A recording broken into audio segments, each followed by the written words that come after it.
El padre Samuel Fernández cursó sus estudios de Filosofía y Teología en el Seminario Pontificio Mayor de Santiago. Se ordenó sacerdote en 1992. Desde ese año hasta el 97 estudió Teología Patrística en el Institutum Patristicum Agustinianum de Roma. Obtiene el grado de doctor en Teología y Ciencia Patrística, otorgado por la Universidad Lateranense con la tesis Cristo Médico, según Orígenes, la actividad médica como metáfora de la acción divina, dirigido por el profesor Simonesi, publicada por Studia Ephemeris Agustinianum de Roma de 1999. Nombrado profesor en la Facultad de Teología de la Pontificia Universidad Católica de Chile en 1997. En 2002, director del Centro de Estudios San Alberto Hurtado de la Pontificia Universidad Católica de Chile.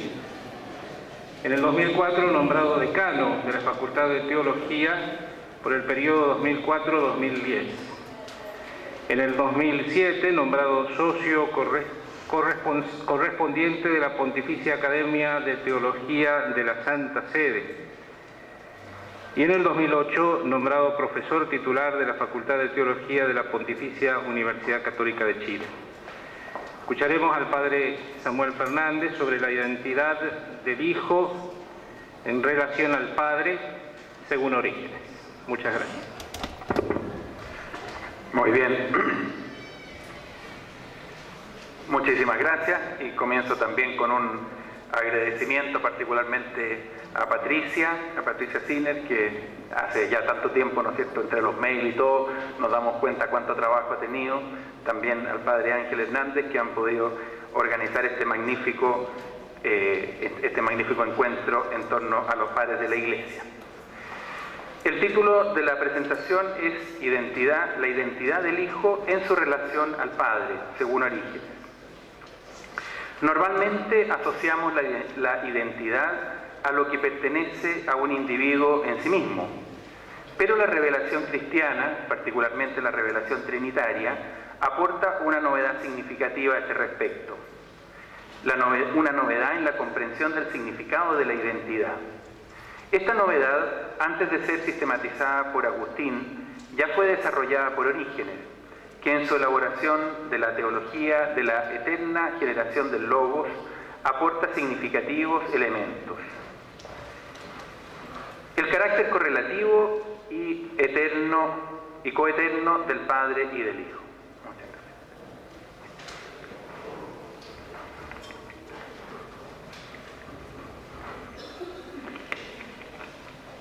Entonces, el primer punto es el carácter correlativo y coeterno del Padre y el Hijo. Luego, el segundo punto será el Logos es Dios por estar ante el Padre. Posteriormente vamos a hacer una reflexión sobre que la subordinación del Hijo no implica subordinacionismo. Y finalmente, la generación eterna del Hijo y la existencia cristiana. Entonces comenzamos con el primer punto, el carácter correlativo y coeterno del Padre y del Hijo.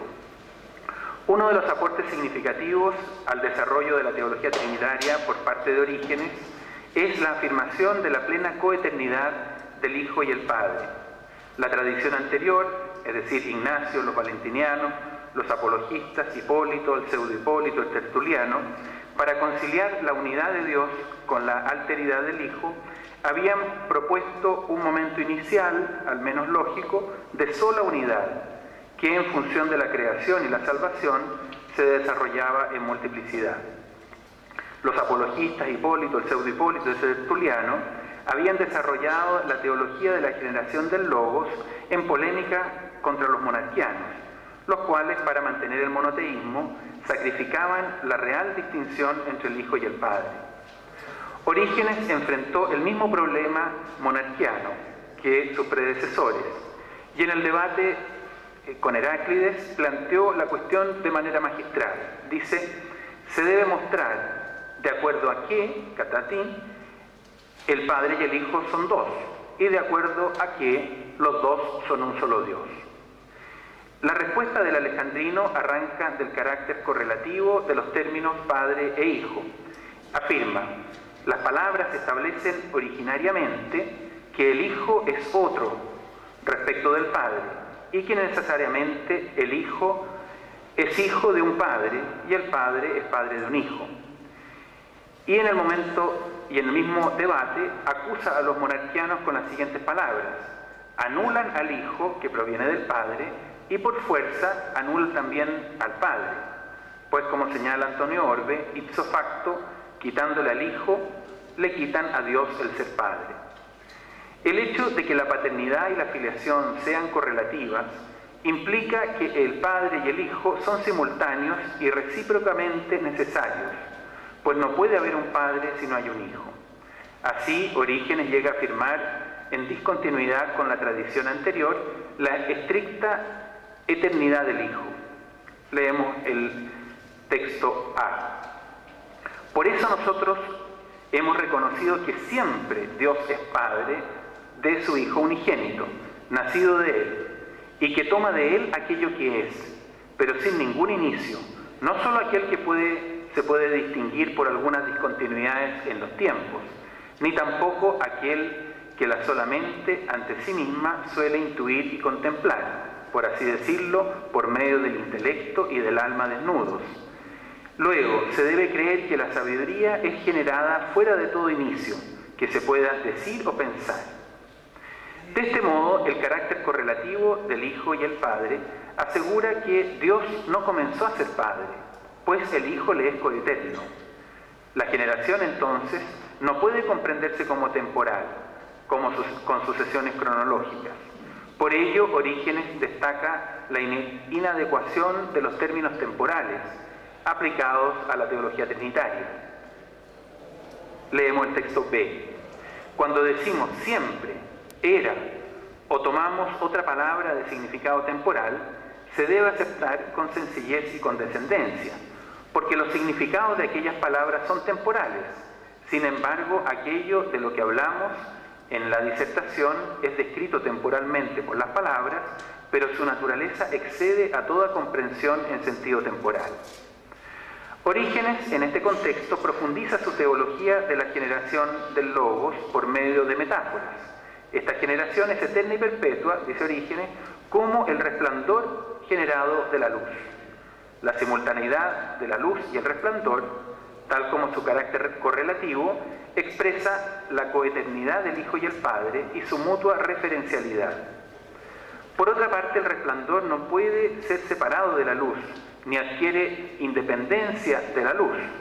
Ella resplandece siempre, el resplandor siempre depende de la luz.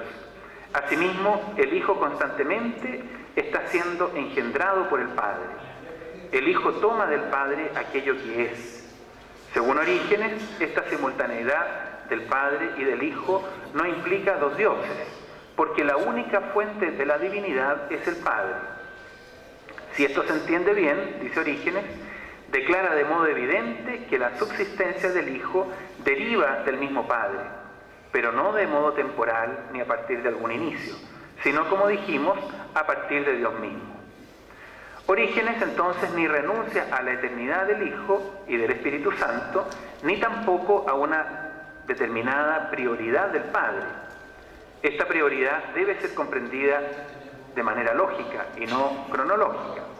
En un texto del De Principiis contiene ambos conceptos. Dice, el Padre genera al Hijo y profiere al Espíritu Santo, no como si antes no existiera, sino porque el Padre es origen y fuente del Hijo y del Espíritu Santo, y en ellos nada se puede comprender como anterior o posterior. La eternidad del Hijo y del Espíritu no nivela a la persona divina. El Padre sigue teniendo la prioridad por ser fuente y origen. De este modo, estas reflexiones no solo hablan del Hijo, sino también del Padre. La afirmación de la eternidad de la generación del Hijo conduce a Orígenes directamente a las implicancias de esto para la naturaleza de Dios, y en particular la naturaleza de Dios como Padre. Entonces, la filiación define la paternidad y la paternidad define la filiación. Lo que se dice del Hijo habla del Padre y viceversa. Así se demuestra que la paternidad pertenece eternamente a Dios y no es una característica accidental que le sobrevenga al momento de la generación, como afirmaban, por ejemplo, Tertuliano e Hipólito, según quienes la paternidad divina es consecuencia de la exteriorización del Logos con vistas a la economía de la creación y de la salvación. ¿Cómo adentrarse en el modo en que Orígenes comprende la relación eterna entre el Hijo y el Padre? En las primeras palabras del prólogo del Evangelio de Juan se encuentran las afirmaciones más significativas acerca de la eterna relación entre Dios y el Logos. Por ello, Orígenes, en su comentario a estos versículos, aborda el problema de la unidad de Dios y de la distinción en Dios, es decir, la distinción entre el Padre y el Hijo. El mismo problema formulado durante la crisis monarquiana, desde fines del siglo II, y que seguirá teniendo una gran relevancia, especialmente en Occidente, aún en el siglo IV durante la controversia arriana. Segundo punto, el Logos es Dios por estar ante el Padre. En el comienzo en el comentario a Juan 1:1b, y el Logos era ante Dios, ho Logos en pros ton theon, se encuentra un importante desarrollo para nuestro propósito. Su particular densidad aconseja seguir este razonamiento paso a paso. A propósito de la generación eterna del Logos, Orígenes desarrolla una importante reflexión acerca del vínculo entre ser y relación, con la intención de ofrecer una solución al doble problema planteado por los monarquianos. Aquí leo el texto C. Sobre la base de esto puede ser resuelto lo que confunde a muchos que desean ser piadosos. Se refiere a dos soluciones monarquianas. Estos pretenden ser piadosos, quieren resolver el problema. Y que por temor a enunciar dos dioses, caen en doctrinas erróneas e impías. Por una parte, o niegan que la propiedad personal del Hijo sea otra respecto del Padre, confesando que es Dios el que para ellos, más bien solo de nombre, es llamado Hijo, es decir, los que niegan la real distinción entre el Hijo y el Padre, o niegan la divinidad del Hijo, pero afirmando que su propiedad personal y subsistencia circunscrita son otra respecto de la del Padre. Entonces el problema es cómo afirmar la divinidad del Hijo y su alteridad respecto del Padre sin renunciar al monoteísmo.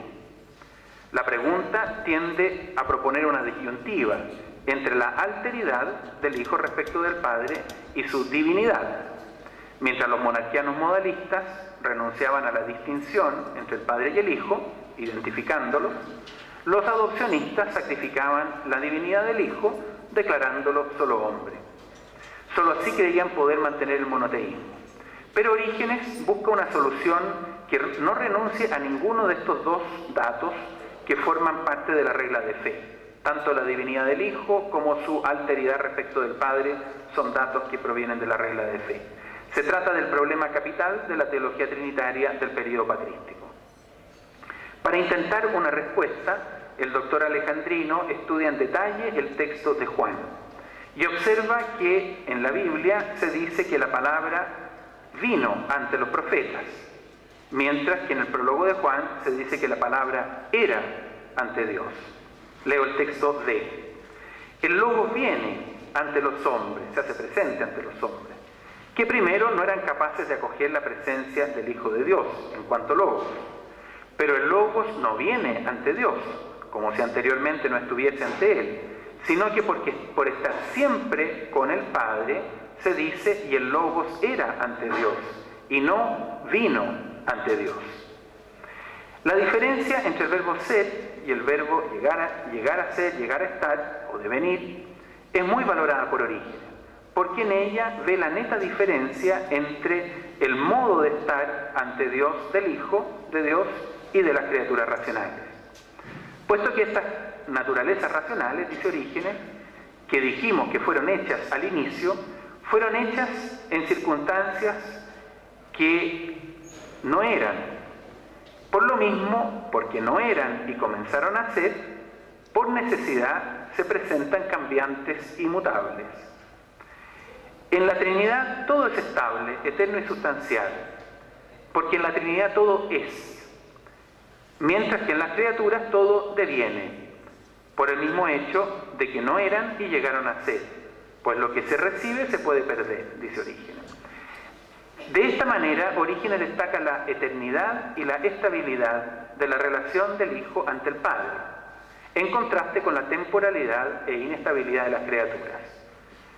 Dice también, se usa el mismo verbo era referido al Logos cuando se dice en el principio era, y era ante Dios, porque el Logos no puede ser separado del principio ni apartado del Padre, y además porque no llegó a estar en el principio, desde no estar en el principio, ni llegó a estar ante Dios, desde no encontrarse ante Dios, pues antes de cualquier tiempo o eón, en el principio era el Logos, y el Logos era ante Dios. Orígenes entonces destaca el uso del verbo ser, y para él implica la perfecta estabilidad y coeternidad de la relación del Logos ante el Padre. Ahora bien, el alejandrino da un paso adelante e indica que la divinidad del Hijo proviene de su relación con el Padre, y afirma que el Logos obtiene el hecho de ser Dios del hecho de estar ante Dios. Entonces el Logos no es lo que el Logos es lo que es por estar ante Dios. Esta observación lleva a Orígenes a examinar el orden de las afirmaciones del primer versículo del prólogo de Juan y avanzar una hipótesis de una precisa sucesión. Leo el texto E, que contiene un error que lo voy a decir. Y tal vez, dice Orígenes, Juan, observando una determinada disposición en el discurso, ahí dice Logos, pero en realidad el discurso, no puso la expresión el Logos era Dios antes que el Logos era ante Dios.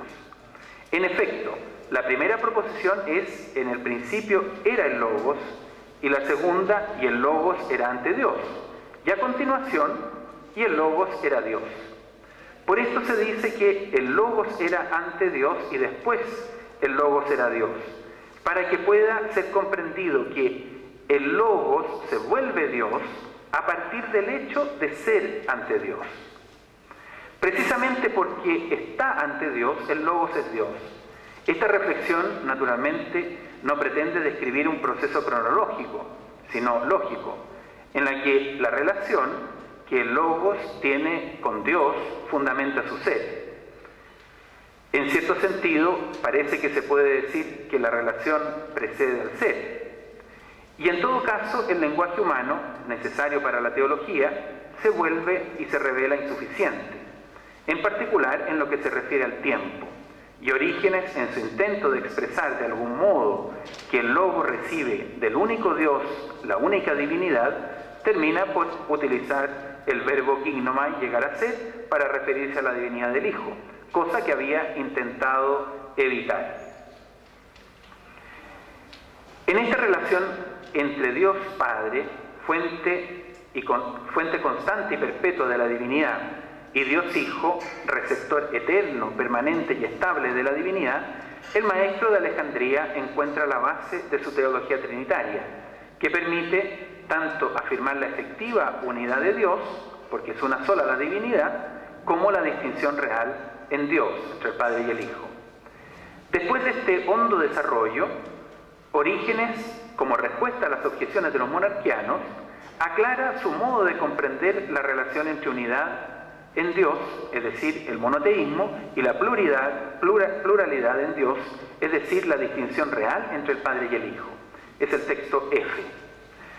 Pues se debe responder a los monarquianos que mientras por una parte Dios en sí, autodeos, es el Dios, Dios con artículo, y por esto también el Salvador dice en la oración al Padre, para que conozcan que tú eres el único Dios verdadero. Por otra, todo el que, con la excepción del Dios en sí, es deificado por participación en su divinidad, no habría que llamarlo el Dios, con artículo, sino en términos más estrictos, Theos, Dios sin artículo, entre los cuales el absolutamente más digno es el primogénito de toda producción. Ahí yo traduzco producción porque digamos, antes de la crisis arriana, estos verbos todavía no han llegado a tener su contenido técnico. Precisamente por el hecho de ser ante Dios, es el primero que atrae hacia sí la divinidad. Entonces, el monoteísmo queda asegurado por la prioridad y el carácter frontal de la única divinidad, que es la divinidad del Padre, en circunstancias que el Hijo es Dios porque participa desde siempre y de modo estable de la divinidad del Padre. Por el hecho de ser ante Dios, el Hijo es Dios. El Hijo entonces es lo que es por su relación al Padre. Este detallado razonamiento de Orígenes concluye con una reflexión sorprendente. El texto G. Verdadero Dios es, por tanto, el Dios. Los dioses formados de acuerdo a él son como imágenes del prototipo, pero una vez más, la imagen arquetípica de las múltiples imágenes que es el Logos, es el Logos que es Dios, que es ante Dios, el cual era en el principio y que permanece siempre Dios por el hecho de ser ante Dios.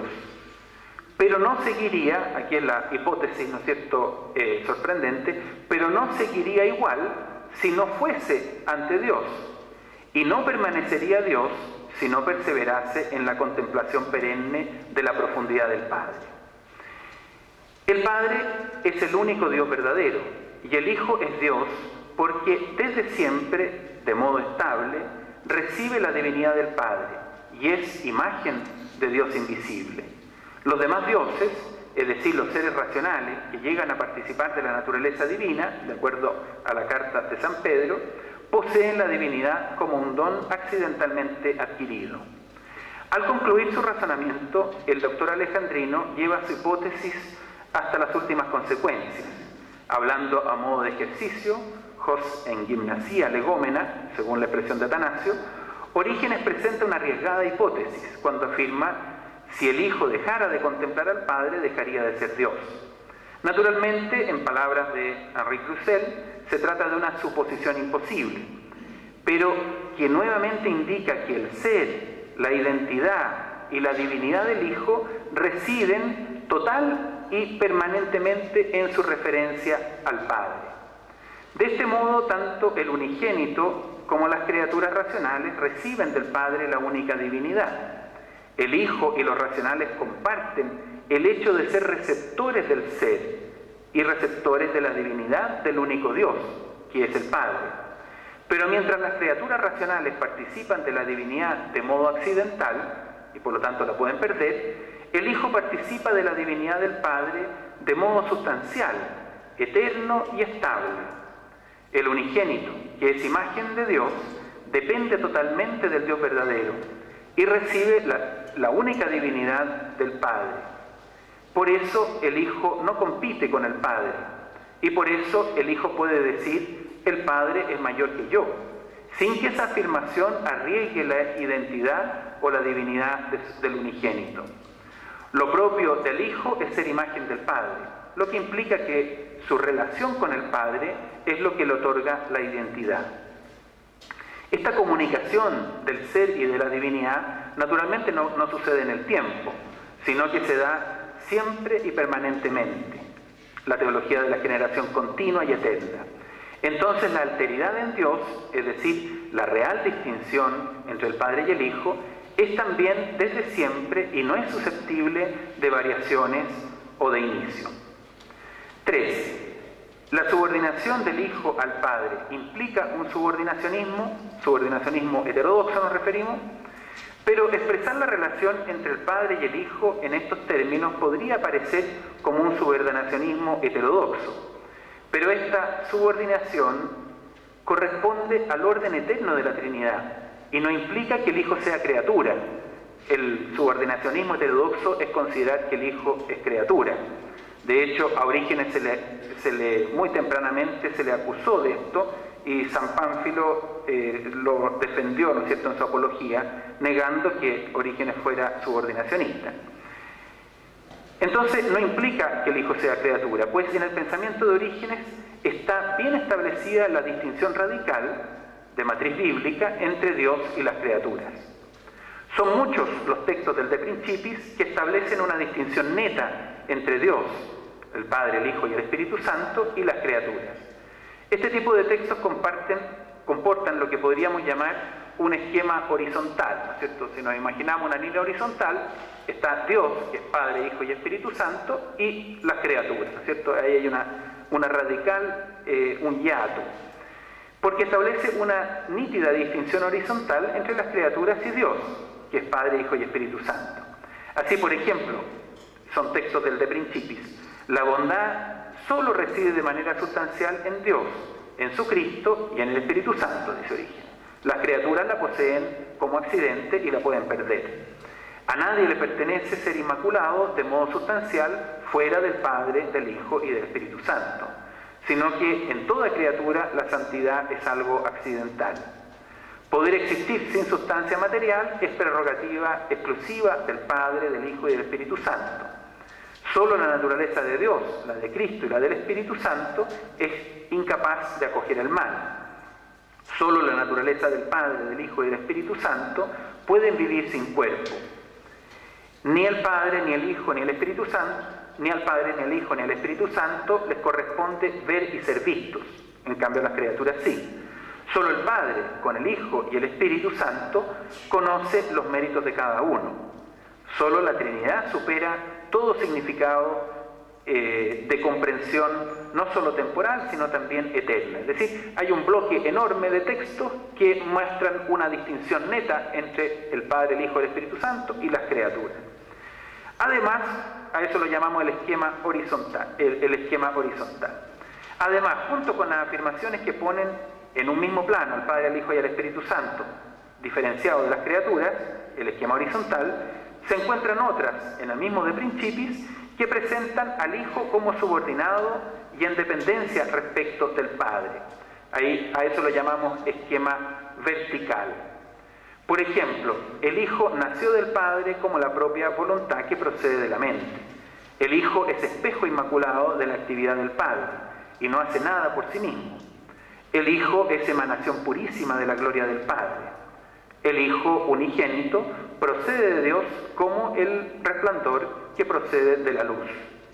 El Hijo toma del Padre aquello que es.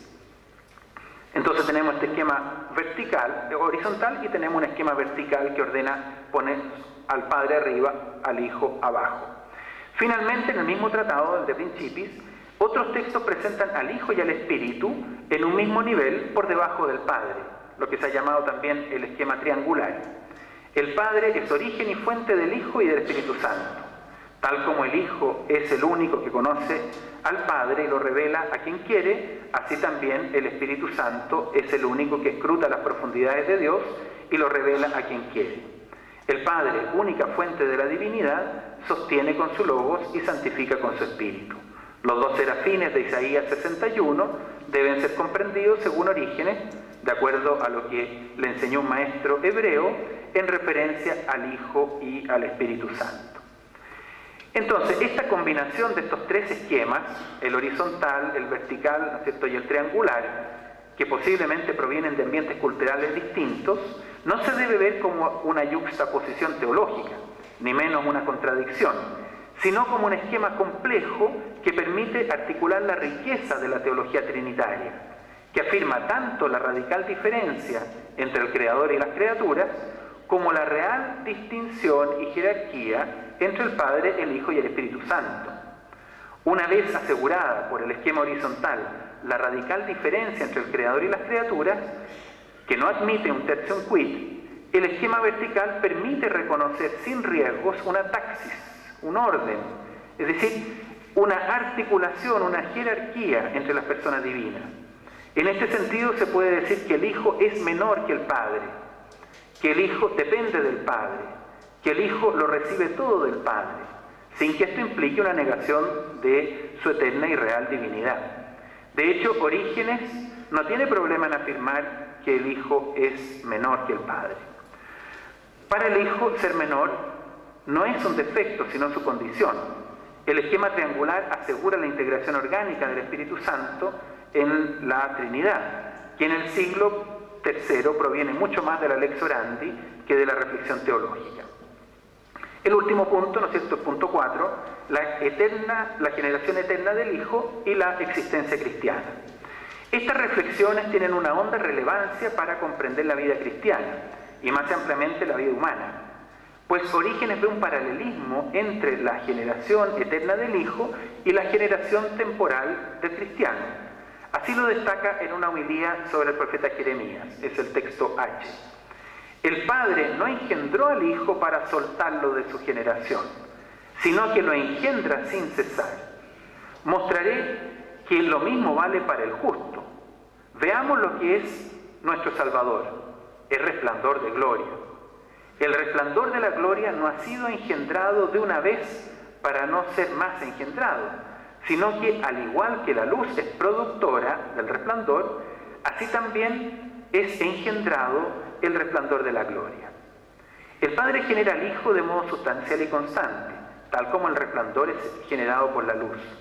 La permanente dependencia del resplandor respecto de la luz, que es imagen del perpetuo nacimiento del Logos, es paralelamente imagen del engendramiento de la criatura racional. Lo que vale para el Logos, de algún modo, analógicamente, vale también para el justo. De este modo, primero destaca el carácter continuo de la generación del Logos y luego lo aplica al oyente. Si el Salvador es engendrado sin cesar por el Padre, también tú, si posees el espíritu de adopción, Dios te engendra sin cesar en el Salvador, en cada una de tus obras, en cada uno de tus pensamientos, y así, engendrado, vienes a ser hijo de Dios, engendrado incesantemente en Cristo Jesús. El carácter continuo del engendramiento del Hijo de Dios, de los hijos de Dios, que es temporal y accidental, tiene su paradigma en el continuo engendramiento del Hijo, que es sustancial y eterno. De este modo aparece la fecundidad soteriológica de la reflexión origeniana. Si bien los justos difieren del Hijo por el hecho de que son engendrados de modo accidental e inestable, tanto el Hijo como los cristianos dependen total y constantemente del Padre, pues comparten el hecho de ser engendrados, de recibir el ser. Esta dependencia se verifica también en lo que se refiere a la santidad y a la bondad. Dios es santo de modo sustancial y estable, porque es santo por naturaleza y desde siempre. En cambio, las criaturas solo pueden llegar a ser santas por participación en la santidad de Dios, y son capaces de poseer el ser y la santidad solo de modo accidental. Leemos el texto J. A nadie le pertenece ser inmaculado de modo sustancial, fuera del Padre, del Hijo y del Espíritu Santo, sino que en toda criatura la santidad es algo accidental. También la santidad es poseída por las criaturas como un don de Dios.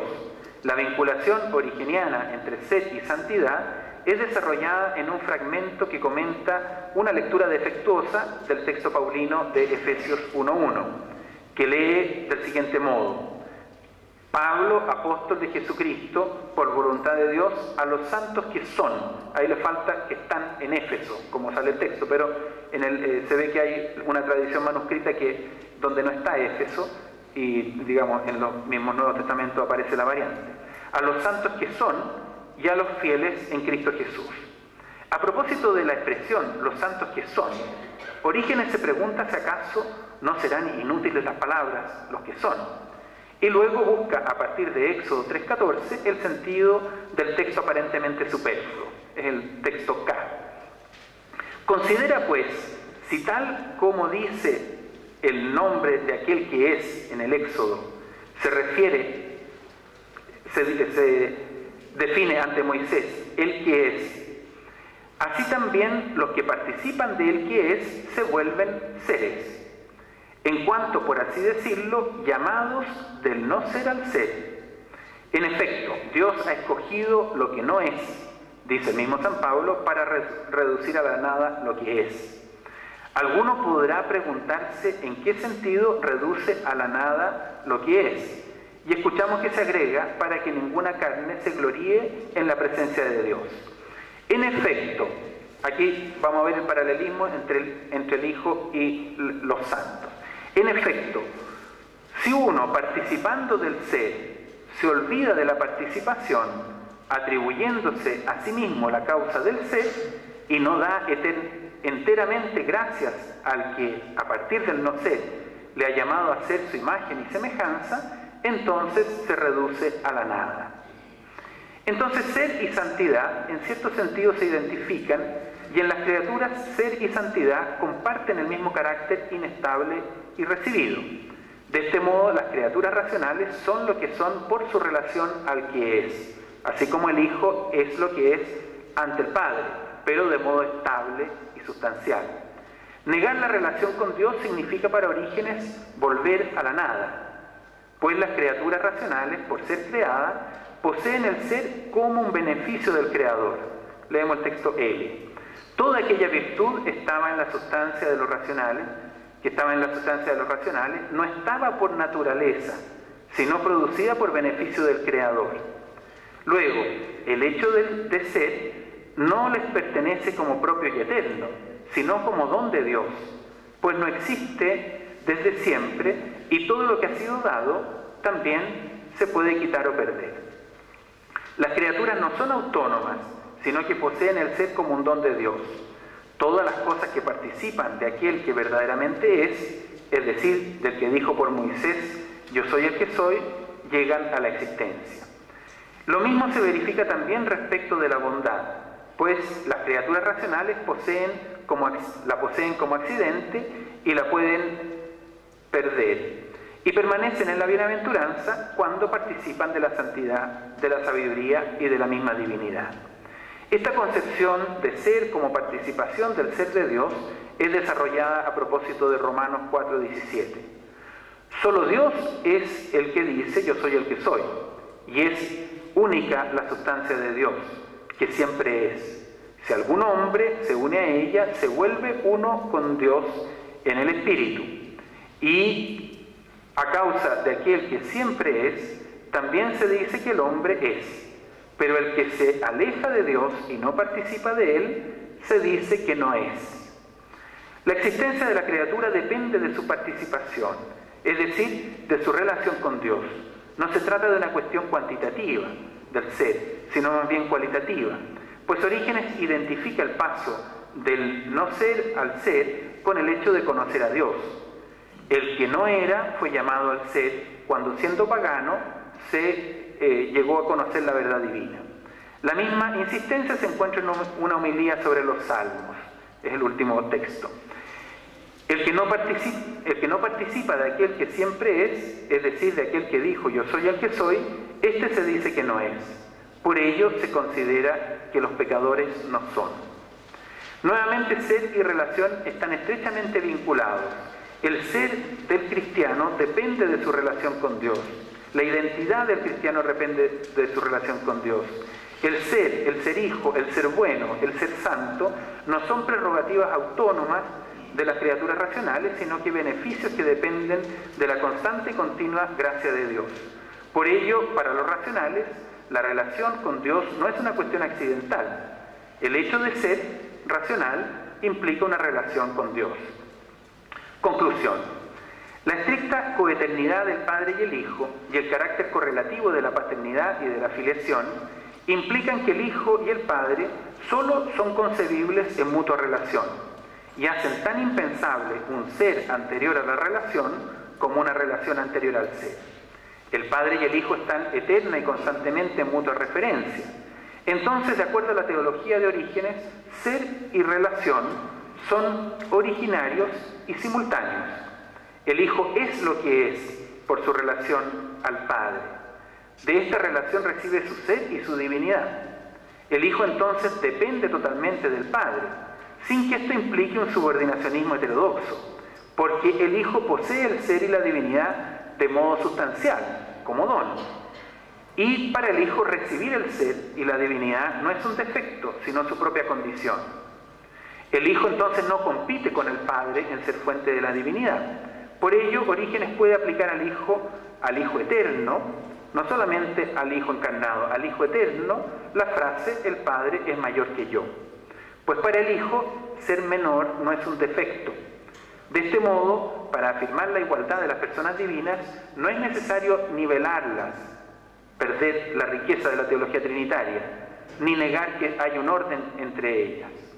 Ahora bien, el carácter continuo de la generación del Logos impide que el contenido de esta doctrina quede encerrado en un pasado remoto. Y por otra parte, esta reflexión sobre el ser de Dios tiene consecuencias para el modo con que Orígenes comprende toda la realidad. Entonces, si Dios, que es la fuente de todo, es ser en relación, entonces toda la realidad que deriva de este Dios, que está marcada por su sello, está marcada por la relación. El ser de Dios es visto por Orígenes como el paradigma de la existencia humana, lo que muestra la fecundidad soteriológica de la teología trinitaria de Orígenes. No es una reflexión simplemente lejana sobre un pasado remoto, sino que tiene una dimensión soteriológica. La generación eterna del Hijo es paradigma de la generación temporal de las criaturas racionales. La eterna y estable dependencia del Hijo respecto del Padre es paradigma de la dependencia temporal y contingente del hombre que participa de Dios. En estas reflexiones se aprecia el carácter radicalmente teológico de toda la realidad, de acuerdo al pensamiento de Orígenes, pues las criaturas son lo que son por su relación con el que es, y también se identifica ser con santidad. Y esta afirmación tiene su fundamento último en el hecho de que el Hijo es lo que es por su relación con el Padre. Esta doctrina origeniana permite además profundizar la comprensión del Hijo en cuanto mediador. El Hijo y los racionales comparten, de manera diferente, el hecho de ser engendrados, es decir, de poseer el ser como un don. De esta manera, el Hijo es igual al Padre porque posee sustancial, eterna e indefectiblemente la divinidad, pero se diferencia del Padre porque posee la divinidad como recibida, mientras que el Padre la posee de modo frontal. Y el Hijo es igual a las criaturas racionales en cuanto posee la divinidad como recibida, pero se diferencia de las criaturas racionales porque el Hijo posee la divinidad sustancialmente, mientras las criaturas racionales están llamadas a participar de la divinidad, según 2 de Pedro 1:4, y solo pueden poseerla de modo accidental. Así, el Hijo se asimila realmente a Dios y a los hombres. Como poseedor estable de la divinidad, está al lado del Padre, y como receptor de la divinidad, está al lado de nosotros. Lo mismo se podría decir acerca del Hijo en cuanto imagen del Padre. El mismo carácter correlativo del Padre y del Hijo es principio tanto de unidad como de distinción. La referencia al otro, lejos de anular, es lo que asegura la identidad de cada uno. Esta manera de entender la generación eterna, con sus consecuencias para toda la realidad, ofrece un camino para la reconciliación de binomios que frecuentemente son comprendidos como antagónicos en nuestra sociedad, tal como vinculación y libertad. Nos parece que entre más vinculados somos menos libres. Aquí, digamos, esto echa luz en contra de esta falsa disyuntiva. Referencia al otro e identidad. Parece que la identidad es cuando yo me encierro en mí mismo y la referencia al otro es un riesgo para mi identidad. Jerarquía e igualdad. Obediencia e independencia. Unidad y pluralidad. Dependencia y autonomía. Estabilidad y dinamismo. Y finalmente, absolutez y relatividad. De este modo se muestra la raíz trinitaria de la absoluta relatividad del cristianismo en este sentido. Por último, esta comprensión de Dios y del mundo exige también repensar el concepto de identidad. La identidad ya no se puede pensar como lo que se es en sí mismo y que excluye la relación, pues la identidad así comprendida, como la comprende Orígenes, no se ve amenazada por la relación, que no implica confundirse con el otro, sino que constituirse en esta referencia al otro. La identidad entonces no radica en el ensimismamiento, sino que recibe su densidad precisamente en la relación al otro. Muchas gracias.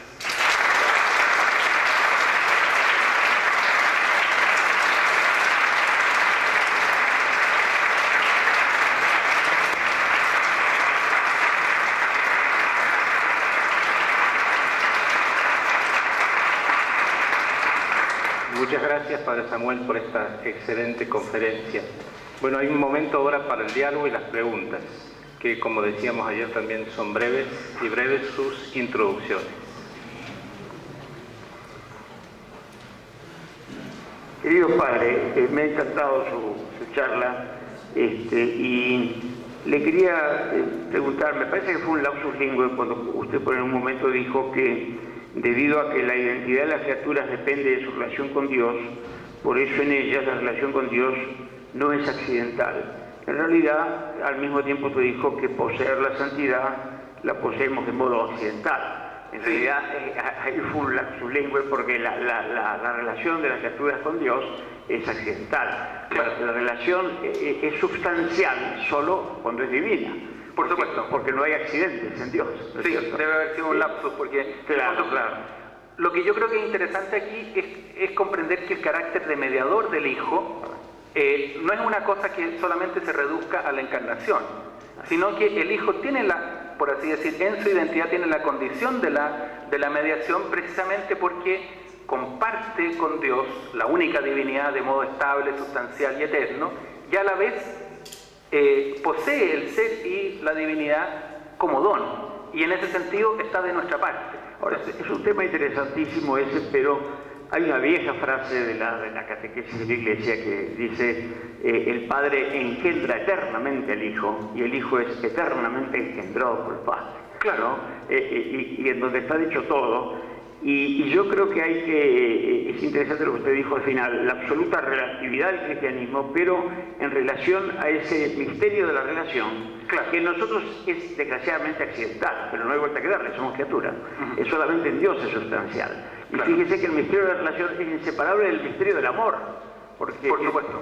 Es inseparable del misterio del amor. O sea que si Dios es una comunión de amor, nosotros estamos llamados a recibir esa relación de la comunión de amor que nos hace tanta falta, y especialmente en este momento de la historia de la humanidad. Por eso yo aclararía siempre, al hablar de la absoluta relatividad del cristianismo, que eso no tiene absolutamente nada que ver con lo que se entiende modernamente por relativismo. ¿Te das cuenta? Claro. Porque al contrario, quiere decir que todo depende de nuestra relación personal, libre y de amor con el único Dios verdadero que nos amó primero. Por supuesto, por eso que en el fondo lo relativo y lo absoluto no son dos opuestos. No es que uno tenga que optar por uno o por otro, sino que la raíz del ser, que es Dios, ¿no es cierto?, es ser en relación, y por lo tanto absoluto y relativo simultáneamente. Claro, pero todo eso está vinculado al hecho de que es la relación de origen, ¿no es cierto?, justamente el Padre engendra, es sustancial. O sea, ahí hay algo extraordinariamente importante y que llega al límite de nuestro pensamiento, porque nosotros pensamos la relación como algo accidental, no hay vuelta que darle, y es la verdad.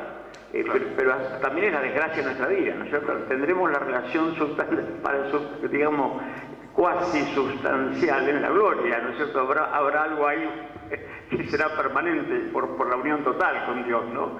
Pero mientras tanto, qué triste es que se nos vaya la relación. Muchas gracias. Muy bien, doctor García.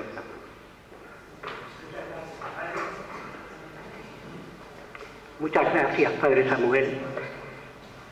Y voy a referirme y a preguntarle sobre la base de lo último que ha dicho, que es fundamental para el pensamiento cristiano. Es decir, eso que podemos llamar la categoría de reciprocidad, que creo que es el fuerte en la formulación trinitaria de Orígenes. Porque fíjese, la serie de imágenes que nos da Orígenes,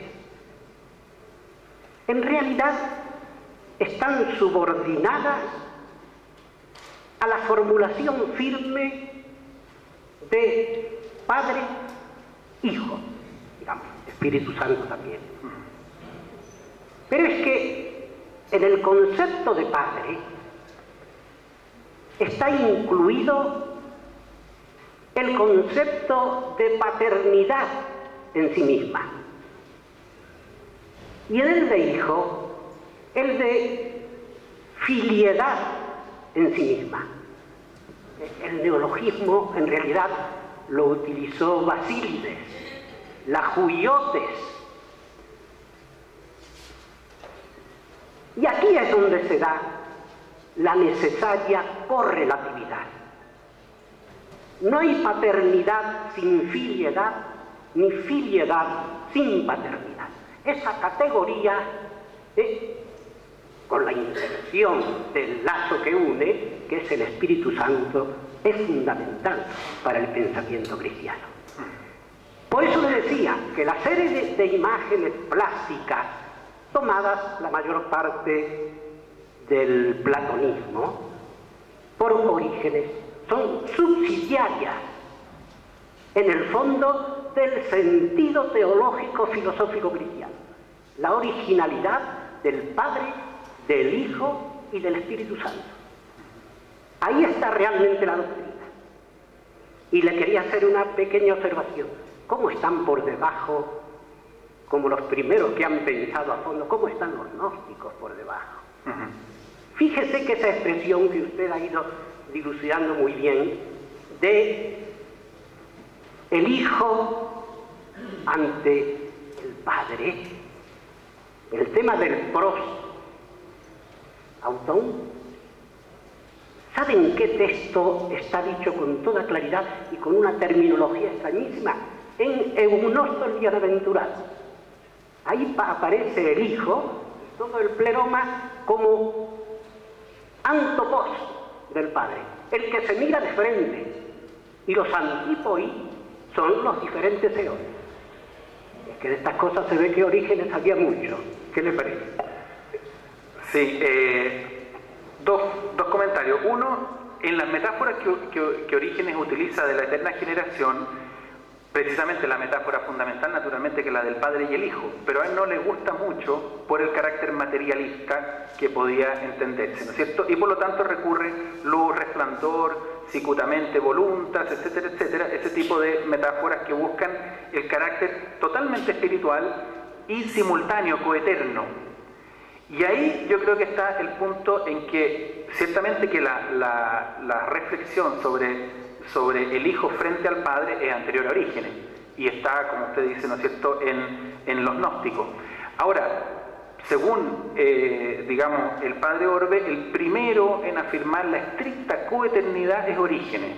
O sea, ni Tertuliano, digamos, ni los valentinianos, a los cuales, digamos, conocía y quería mucho, ¿no?, llegan a afirmar la estricta coeternidad. Entonces, acá, ¿qué es lo que sucede? La novedad de Orígenes, según esta interpretación, sería en ser el primero en afirmar la estricta coeternidad y, por lo tanto, que podríamos decir, para seguir con el tema del Congreso, ¿no es cierto?, la identidad del Padre y la identidad del Hijo son recíprocamente necesarias.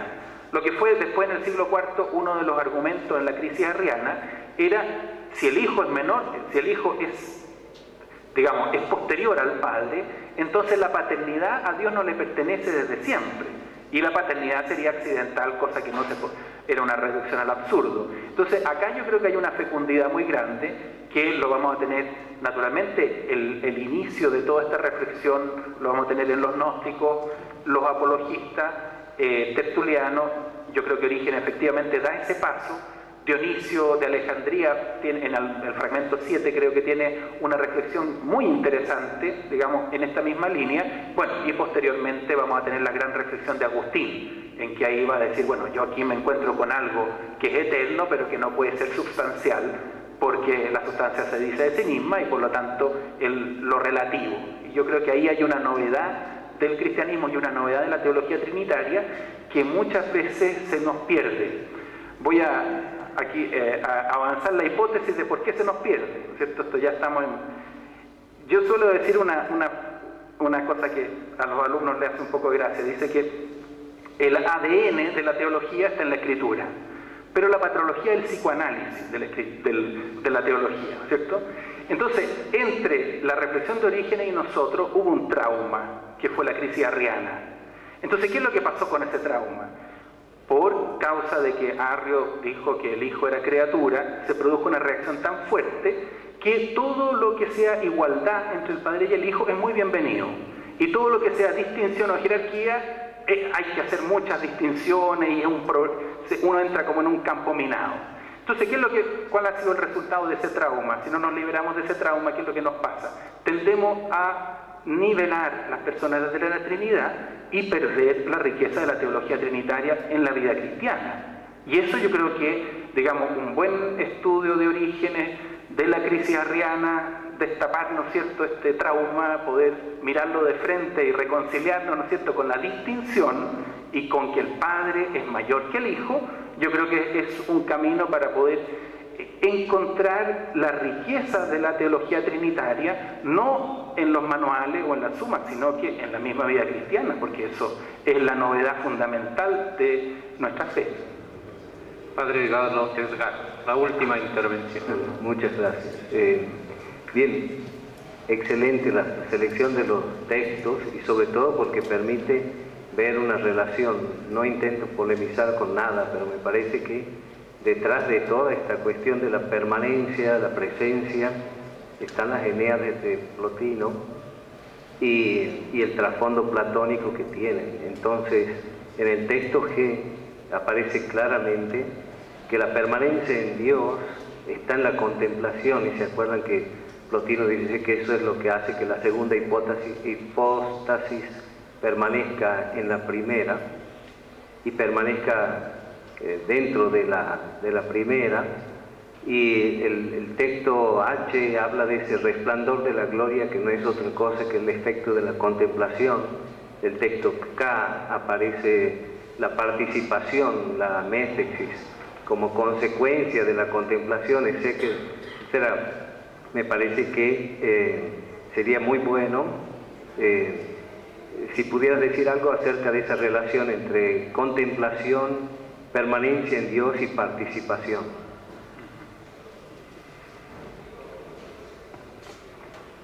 A ver, sí, yo creo que, digamos, aquí lo principal, para decir una palabra, porque no alcanzaría a hacer una reflexión más completa, pero yo creo que lo principal de acá es el carácter estrictamente teológico de la realidad completa para Orígenes. La teología no es una parte de la vida, sino que es la realidad completa, porque efectivamente el ser, digamos, depende de la relación con Dios, de la contemplación.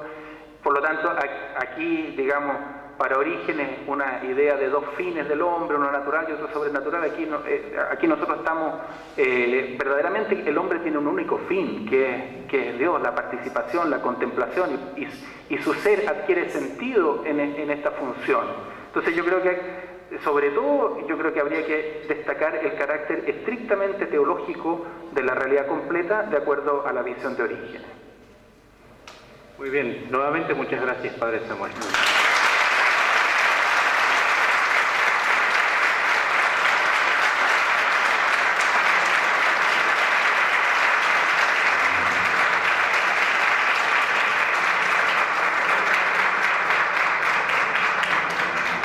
Retomamos las actividades de esta tarde, a las 16 horas, aquí en este salón, con una conferencia plenaria. Disculpen, en la salida están entregando ya los certificados del Congreso y además en el mismo lugar se está dando un número de una compañía de taxis para los que se tengan que ir al aeropuerto para que arreglen con este número que les van a dar. Muchas gracias. Well, the certificates of the Congress are being given in the lobby, and in the same place we have the number of the taxi company of trust if you want to be taken to the airport. Thank you.